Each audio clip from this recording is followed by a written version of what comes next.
An image of Jupiter hit our inbox. Real observer, real processor, real timestamp.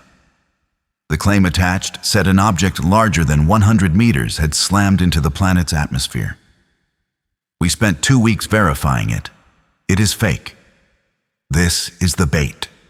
A Sentinel Network investigation. 2 weeks ago, an image started circulating in 3i Atlas-adjacent channels. It reached us the way readers reach us. A direct message to the publication. A follow-up post on Reddit. Subscribers flagged it independently. Each one asked the same question. Is this what it looks like? The image showed Jupiter on April 18th, 2026. Captured by a Greek amateur astronomer named Alexandros Frantzis. Processed by a French planetary imaging veteran named Marc Delcroix. 2 recognizable features dominate the frame. Jupiter's moon Io. Io's shadow on the cloud tops. A third labeled feature sits in the equatorial belt. The label printed on the frame reads, Dark Feature. The reason this took 2 weeks instead of 1 afternoon is that the primary materials are real. The observer is real. Frantzis contributes more video to the global Jupiter Impact Detection Network than any other person on Earth. 6.5 years of nightly observation hours. He outvolumes Marc Delcroix himself. The processor is real. Delcroix runs the Detect project. It is the open source pipeline through which every confirmed Jupiter impact since 2010 has been documented. He is the editorial bottleneck for the entire global amateur planetary imaging community. The technical metadata is real. The timestamp matches a real moment when Jupiter looked exactly that way. The label Dark Feature is the neutral terminology Delcroix uses. The fabrication is at the periphery. The 100-meter object claim. The 3i Atlas link. The Bracewell debris claim. None of those phrases appear in the image. They were grafted on by parties unknown. If a Jupiter impact had occurred, 4 independent verification channels would have carried confirmation within 24 hours. We checked all 4, again at 48 hours, again on May 3rd, 16 days post-capture. The first channel is PVOL News, the official planetary observation alert channel, run by Delcroix and Spanish astronomer Ricardo Hueso. Every prior candidate event produced an alert within 24 hours. The Saturn candidate of July 2025, the Jupiter impacts of December 2023, November 2023, every single one. The window for Frantzis is closed. The second channel is the Detect Observer database. Confirmed impacts are tagged in line with the observer's name. The roster of confirmed impacts ends at number 9. Frantzis's entry carries no tag. There is no impact number 10. The third channel is the impact rate statistic, calculated from confirmed impacts divided by total observation time.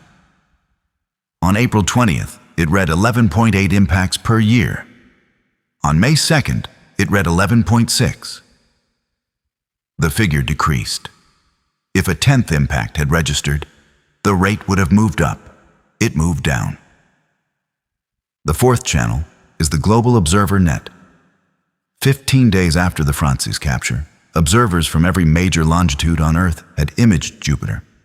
Greece, the Philippines, Brazil, the United States, Spain, France, China. Everyone fed video to Detect. Delcroix processed all of it. 0 registered an impact. The single strongest negative is Avi Loebi.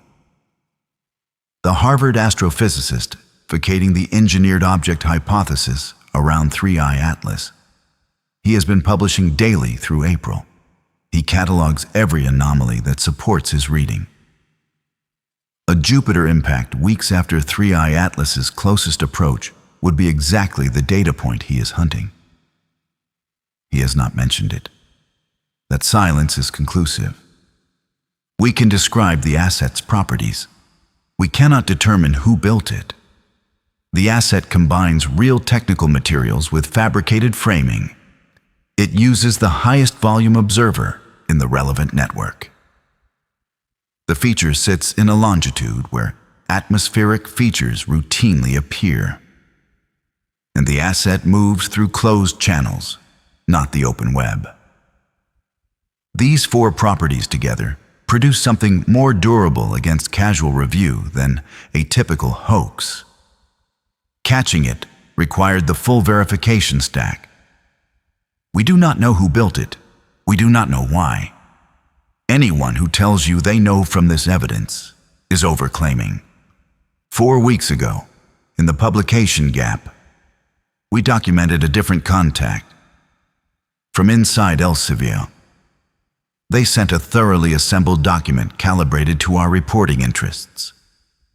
When asked directly about 3i Atlas, they went silent for 4 days, then redirected toward reverse-engineered propulsion and plasma stealth.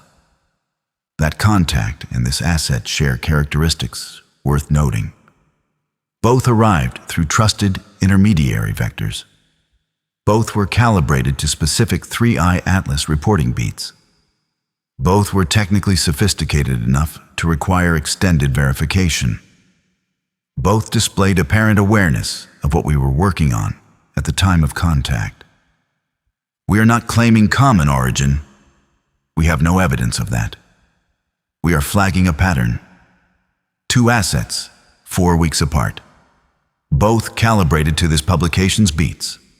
Both deployed through closed channels. That pattern is worth tracking. If a third asset arrives with the same signature, the pattern moves from worth watching to worth naming. The publication gap named what we call the human layer of the suppression architecture.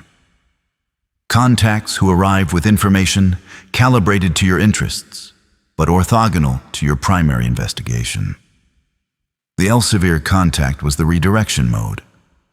The Frantzis asset, if intentional, would be a different mode within the same layer.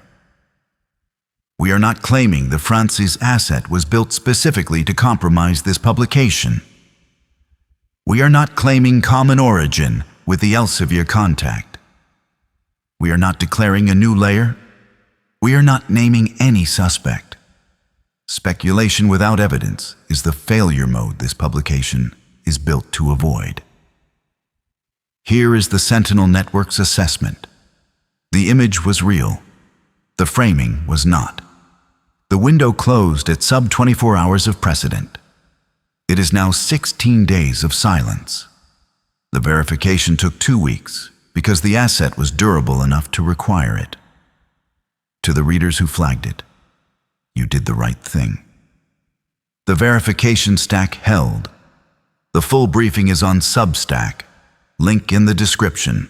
Keep looking up.